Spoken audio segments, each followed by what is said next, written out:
혹시 한국의 노사 협상을 체스 게임에 비유하는 거 들어보셨나요? 왜 그럴까요? 단순히 머리싸움을 하는 자리가 아니라 모든 말의 움직임 하나하나에 법으로 정해진 아주 엄격한 규칙이 있기 때문입니다. 오늘 바로 그 게임의 규칙, 한국의 단체교섭 세계를 한번 제대로 파헤쳐 보겠습니다. 단체교섭 하면 딱 떠오르는 장면이 있잖아요. 노사가 이렇게 마주 앉아서 진지하게 대화하는 거요. 그런데 과연 그게 전부일까요? 이 간단해 보이는 질문에서부터 오늘 이야기는 시작됩니다. 정답부터 바로 말씀드릴게요. 절대 아닙니다. 단체 교섭은요, 그냥 편하게 하는 대화가 아니고요. 그 합의의 효력을 지키기 위한 첫 번째 법적 방어선이라고 할 수 있습니다. 그러니까 모든 단계 하나하나에 법적인 무게가 실려 있다는 뜻이죠. 아니 왜 이렇게까지 법 하면서 깐깐하게 구는 걸까요? 집 짓는 거랑 똑같다고 보시면 돼요. 기초공사가 부실하면 아시죠? 아무리 멋진 집을 지어도 결국 와르르 무너지잖아요.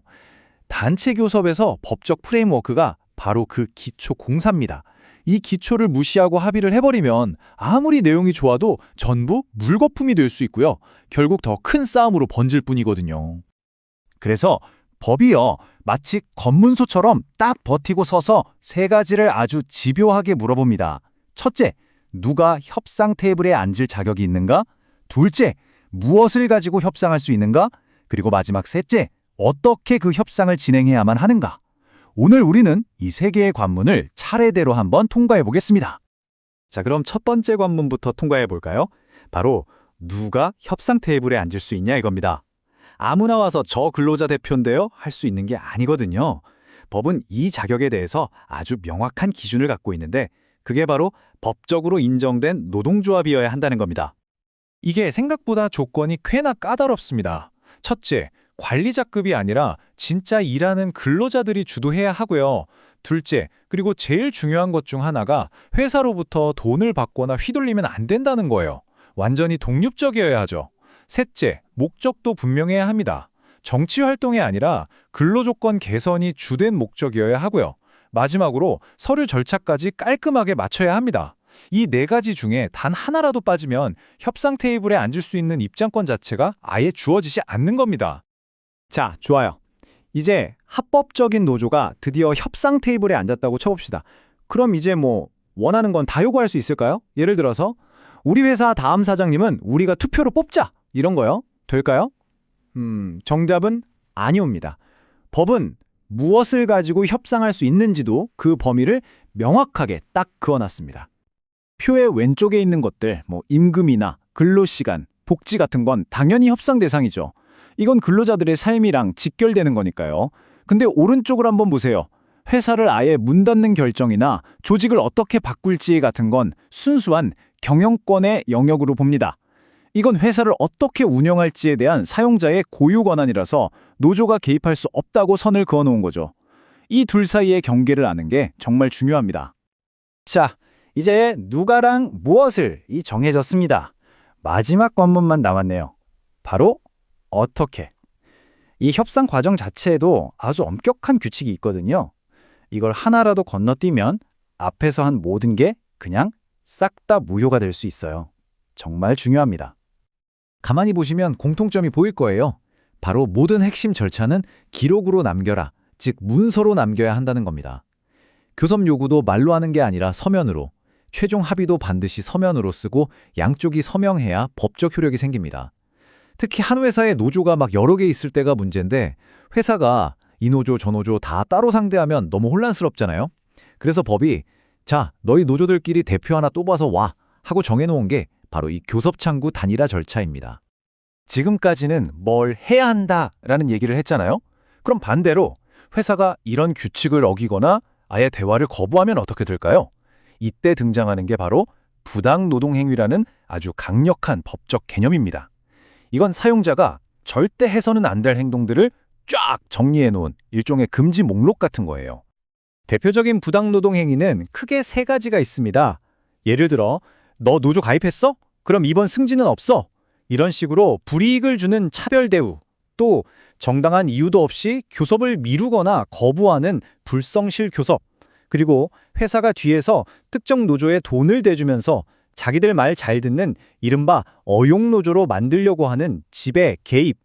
이 세 가지는 모두 법적으로 굉장히 위험한 행동입니다. 특히 이 대법원 판례를 보면 그 의미가 더 확실해져요. 그러니까 그냥 교섭 자리에 앉아만 있는다고 다가 아니라는 거죠.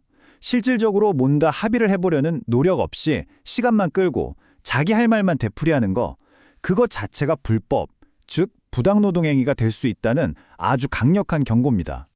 자, 그런데 이렇게 모든 노력을 다 했는데도 정말 대화가 안 통할 때가 있겠죠? 협상이 완전히 결렬되면 노동조합은 이제 마지막 카드를 생각하게 됩니다. 바로 파업 같은 거죠. 하지만 이 쟁의 행위로 가는 길도요, 절대 즉흥적으로 갈 수 없습니다. 합법적인 파업이 되려면 아주 깐깐한 법적 절차를 하나하나 다 밟아야만 해요. 파업은 그냥 우리 오늘부터 일 안 해! 하고 할 수 있는 게 절대 아닙니다. 합법이 되려면 지금 보시는 이 4단계를 순서대로 빠짐없이 거쳐야 해요. 먼저 공식적으로 더 이상 대화가 안 된다 선언하고 중립적인 기관인 노동위원회에 조정을 신청해야 합니다. 그리고 가장 중요한 거, 조합원들한테 물어봐야 합니다. 우리 정말 파업해도 되겠습니까? 하고 투표에 붙여서 전체 조합원의 과반수가 찬성해야만 하죠. 이 중에 하나라도 빼먹으면요, 그 파업은 바로 불법이 되는 겁니다.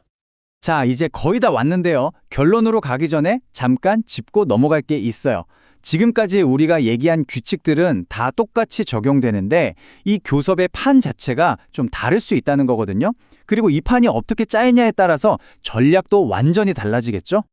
가장 흔한 건 한 회사랑 그 회사 노조가 1대1로 붙는 기업별 교섭이죠. 그런데 금속노조 같은 경우를 생각해 보세요. 이건 개별 회사가 아니라 아예 금속 산업 전체 사용자들이랑 교섭을 하잖아요. 이게 바로 산업별 교섭입니다. 당연히 초점도 달라지겠죠? 전자는 우리 회사 사정에, 후자는 산업 전체 평균에 더 집중하게 되는 거고요. 자, 지금까지 정말 복잡한 길을 함께 걸어왔습니다. 누가 무엇을 어떻게 협상하는지부터 규칙이 깨졌을 때 어떻게 되는지까지요. 그렇다면 이 모든 걸 하나로 꿰뚫는 가장 중요한 원칙, 딱 하나의 황금률을 꼽으라면 과연 뭘까요? 바로 이 한 문장입니다. 합의보다 절차가 더 중요하다. 이게 오늘 내용의 핵심이에요.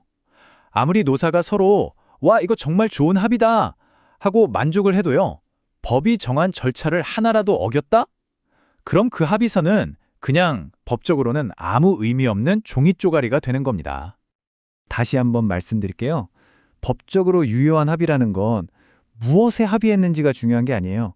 어떻게 그 합의에 이르렀는지, 즉 과정의 정당성이 결과를 결정한다는 겁니다. 과정이 틀리면 결과도 인정받을 수 없는 거죠.